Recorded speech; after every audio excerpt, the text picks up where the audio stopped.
안녕하세요 여러분. 오늘은 한국 연예계 역사상 가장 드라마틱했던 해 1981년으로 여행을 떠나보겠습니다.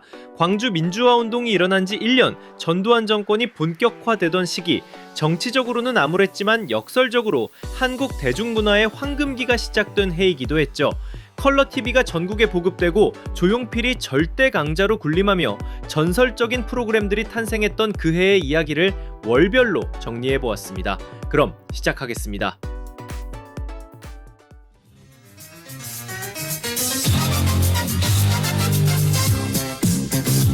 2월 10일 한국 가요계 역사를 바꿀 프로그램이 시작됩니다. 바로 KBS 가요 톱10이었죠.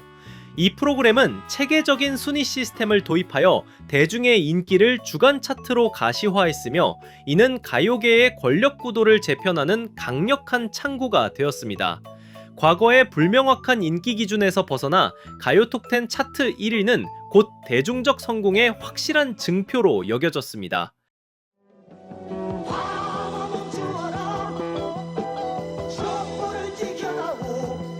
첫 방송에서 조용필의 촛불이 송창식의 가나다라를 제치고 기념비적인 1위를 차지하는데, 촛불은 1980년 12월 5일에 발매된 조용필 2집 음반의 타이틀곡으로 무려 7주 연속 1위를 기록하며 골든컵의 첫 주인공이 되었죠. 가요톱10은 1997년 대한민국이 외환위기로 인해 IMF로부터 구제금융을 받게 되면서 예능 프로그램을 폐지한다는 이유로 이듬해인 1998년 프로그램 개편에 따라 그해 2월 11일에 종영하게 되었습니다.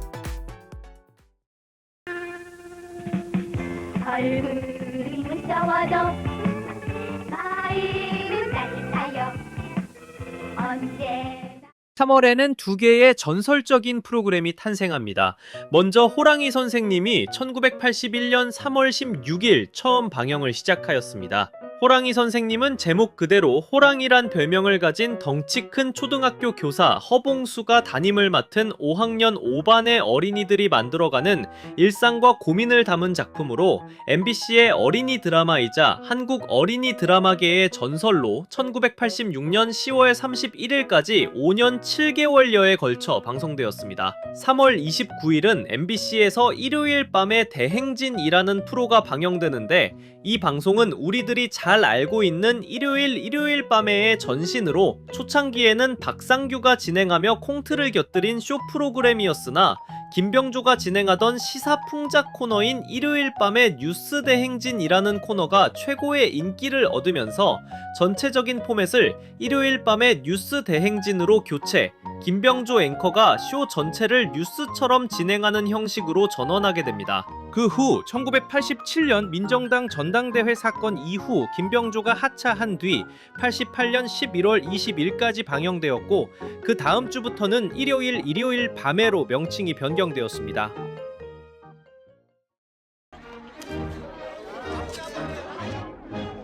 (4월 2일) 한국 드라마 역사의 분수령이 되는 작품이 방영을 시작합니다. MBC 제1공화국이었죠. 이 드라마는 총 39부작으로 기획된 대하사극으로 해방 이후부터 4.19 혁명까지 15년간의 격동기를 다룬 드라마인데, 캐스팅부터가 화제였어요. 최불암이 이승만 대통령 역을 맡았는데 그의 신들린 연기는 정말 충격적이었어요. 그의 연기는 이 드라마 이후로 이승만 대통령 연기의 표본이 되어 이후 이승만 역을 맡는 배우들은 이승만 본인이 아닌 최불암이 연기한 이승만을 모방하게 될 정도로 해당 배역을 완벽하게 해냈습니다. 백범 김구 선생님으로 출연한 이영우 역시 상당히 높은 싱크로율로 화제를 모았죠.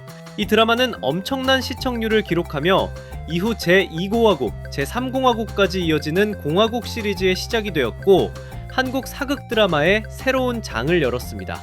4월 8일 윤수일 밴드 1집이 발매됩니다. 1집의 대표곡인 떠나지마는 정말 충격적이었는데, 기존 윤수일의 서정적인 이미지와는 다른 강렬한 락 사운드로 일렉기타 리프가 강하게 울려 퍼지고, 드럼과 베이스가 만들어내는 역동적인 리듬은 당시 젊은이들에게 엄청난 충격을 주었습니다. 윤수일 밴드 1집은 음악적으로도 의미가 컸어요. 기존 한국 가요가 트로트나 발라드 위주였다면 윤수일 밴드는 본격적인 락 사운드를 들고 나온 거죠.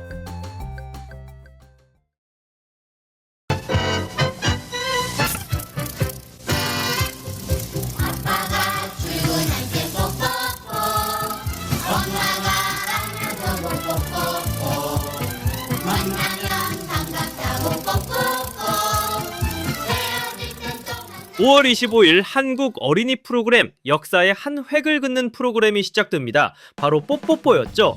이 프로그램의 혁신적인 점은 아이들이 직접 참여할 수 있다는 것이었는데 생일 축하, 율동 배우기, 동화 들려주기 등 아이들의 눈높이에 맞춘 다양한 코너들이 있었죠. 특히 아이들이 편지를 보내면 방송에서 읽어주는 코너가 큰 인기였습니다. 뽀뽀뽀는 매일 아침 7시 50분 즈음에 시작해 8시 10분 정도까지 방영되었는데 주 시청층인 초등학생들이 8시 30분 내지 40분까지 등교를 하는 터라 학교와 집이 먼 학생의 경우 끝까지 보지 못하는 경우도 있었습니다. 시간이 딱 맞는 경우라도 대부분의 부모님들이 학교에 일찍 가는 것을 선호했기에 어린이 대상 교육 프로그램임에도 불구하고 초등학교 저학년 자녀를 둔 부모님들은 아이들이 뽀뽀뽀를 보느라 늑장을 부린다고 생각해서 꽤나 싫어하던 프로그램이었다고 하네요. 초대 뽀미 언니는 왕영은 씨로 많은 뽀미 언니들이 뽀뽀뽀를 거쳐갔고 뽀시기와 뽀병이라는 캐릭터들도 함께 등장했습니다. 영상에 처음 나오는 오프닝 주제가는 지금도 많은 분들이 기억하실 텐데 80년대생부터 2000년대생까지 모든 한국인이 공유하는 어린 시절의 기억이죠. 아마 나는 아직은 어린가봐 그런가봐 엄마야 나는 왜 7월 조용필이 또 하나의 전설을 만들어냅니다. 고추잠자리가 등장한 거죠. 고추잠자리는 7월 10일에 발매된 조용필 3집의 수록곡으로 메이저 7 코드를 사용한 독특한 화음과 펑크 스타일의 리듬, 서정적이면서 다양한 곡 전개로 국민적인 중독을 불러일으켰습니다. 당시 KBS 라디오에서 무려 24주 연속 1위라는 경이로운 기록을 세우게 되는데 이게 얼마나 긴 시간인지 잘 느껴지지 않는다면 2007년 하반기 복고 열풍을 주도하며 큰 인기를 끌었던 원더걸스의 태미가 7주간 1위였고 2009년 소녀시대의 쥐도 기록상으로는 9주간 1위였으니 24주는 대단한 기록이라고 할 수 있습니다. 당시 라디오 DJ들이 또 고추잠자리네요 라고 할 정도로 독주 체제였어요. 8월 7일 이장호 감독의 어둠의 자식들이 개봉합니다. 안성기, 나영희, 김희라, 박원숙 등이 출연한 이 작품은 이철용의 자전소설 어둠의 자식들을 원작으로 한 작품으로 나영희가 주인공 성매매 여성 역을 맡아 열연했습니다. 이 영화는 당시로서는 상당히 파격적이었어요. 성매매 여성의 삶을 미화하지 않고 적나라하게 보여줬거든요. 이 영화는 한국 영화가 단순한 오락을 넘어서 사회 현실을 깊이 있게 다룰 수 있음을 보여준 중요한 작품이었죠. 8월 12일에는 혜은이의 잊게 해주세요가 발매됩니다. 75년에 데뷔한 혜은이는 외모와 가창력, 춤 실력을 두루 갖춘 탑급 여가수로 전 세대의 계층을 아우르는 신드롬적인 인기가 있었습니다. 12집 잊게 해주세요는 그녀의 활동에 전환점이 되는 앨범이었는데 이 앨범 이후 혜은이는 부티크 사업에 뛰어들며 가수 활동을 잠시 중단하게 됩니다. 9월 11일 MBC 제5회 대학가요제에서 역사적인 사건이 벌어집니다. 한양대학교 정오차의 바윗돌이 대상을 수상한 거죠. 이 곡은 처음 들으면 단순한 서정적인 곡 같았어요. 하지만 얼마 지나지 않아 이 곡은 방송금지 조치를 받게 됩니다. 이유는 불온사상 내포였는데 정오차는 한 TV쇼에 출연하여 노래의 제목인 바윗돌에 대한 의미를 묻는 아나운서의 질문에 이 노래는 5.18 민주화운동에 희생된 친구들의 영혼을 달래기 위해 만들었고 바윗돌은 그들의 묘비를 의미한다고 말했던 것이죠. 이 사건은 당시 대학가의 분위기를 보여주는 상징적 사건으로 은유와 상징을 통해서라도 자신들의 마음을 표현하려는 젊은이들의 의지를 보여준 거죠. 9월 12일에는 임권택 감독의 만다라가 개봉합니다. 이 영화는 전무송과 안성기가 연기한 두 승려의 이야기인데 정말 철학적이고 깊이 있는 작품이었어요. 임권택 감독은 이 작품으로 국제적인 주목을 받으며 한국 영화의 예술성을 국제적으로 인정받는 첫걸음이 되었습니다. 10월 17일 조세희의 소설을 원작으로 한 난장이가 쏘아올린 작은 공이 영화로 만들어져 개봉됩니다. 이 영화의 배경이 흥미로워요. 조세희의 원작 소설은 사회 비판적 요소 때문에 사실상 금서나 다름없었거든요. 도시 재개발과 계급 갈등을 다룬 내용이 당시로서는 너무 민감했기 때문이죠. 이 영화는 서울 달동네에 살던 난쟁이 가족이 재개발로 인해 쫓겨나는 이야기를 다뤘는데 당시 급속한 도시화 과정에서 소외된 서민들의 이야기를 진솔하게 담아냈습니다. 특히 안성기가 연기한 아들 역할이 인상적이었어요. 가난한 현실에 절망하며 극단적인 선택을 하는 젊은이의 모습을 통해 당시 사회 문제를 날카롭게 지적했거든요. 이 영화는 문학적 완성도 덕분에 검열을 통과할 수 있었지만 여전히 사회적으로 뜨거운 논란을 불러일으켰습니다. 한국 영화가 현실 비판적 메시지를 담을 수 있음을 보여준 중요한 작품이었죠.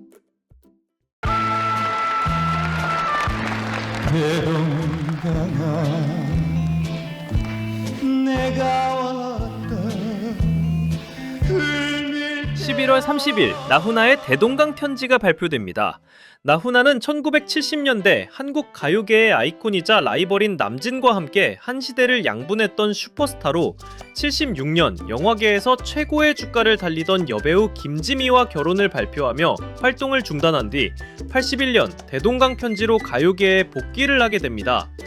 대동강 편지는 정말 특별한 곡이었는데 대동강아 내가 왔다로 시작하는 이 곡은 분단 현실을 정면으로 다룬 드문 곡이었습니다. 당시로서는 상당히 민감한 내용이었지만 고향에 대한 그리움이라는 정서적 접근으로 검열을 통과할 수 있었습니다. 이 곡은 둔단의 아픔을 개인적 체험으로 승화시킨 명곡으로 평가받는데 나훈아 특유의 애절한 창법과 만나면서 많은 이들의 마음을 울렸죠. 12월 30일 장충체육관에서 특별한 시상식이 열립니다. 바로 KBS 방송음악대상이었죠. 시상식은 황인용 아나운서가 진행했어요. 당시 황인용 아나운서는 특유의 중후한 목소리로 많은 사랑을 받았습니다. 그리고 이날의 절대적 주인공은 역시 조용필이었습니다. 미워 미워 미워로 남자 가수상을 수상했거든요. 미워 미워 미워는 조용필 명반 퍼레이드의 시작을 보여주는 음반으로 1981년 7월 10일에 발매된 조용필의 3집의 수록곡으로 메가 히트를 치게 됩니다. 이 시상식에서 조용필의 수상은 예정된 수순이었어요. 1981년 한 해 동안 촛불 7주 연속 1위, 고추잠자리 24주 연속 1위라는 경이로운 기록을 세웠으니까요. 그야말로 조용필의 해였던 거죠. 이 시상식은 단순한 연말 행사가 아니었어요. 1981년 한국 음악계의 성과를 정리하고 앞으로의 방향을 제시하는 의미 있는 자리였습니다. 특히 컬러 방송 시대에 맞춰 화려하게 치러진 첫 번째 본격적인 시상식이기도 했죠. 여러분, 1981년을 돌아보니 어떠신가요?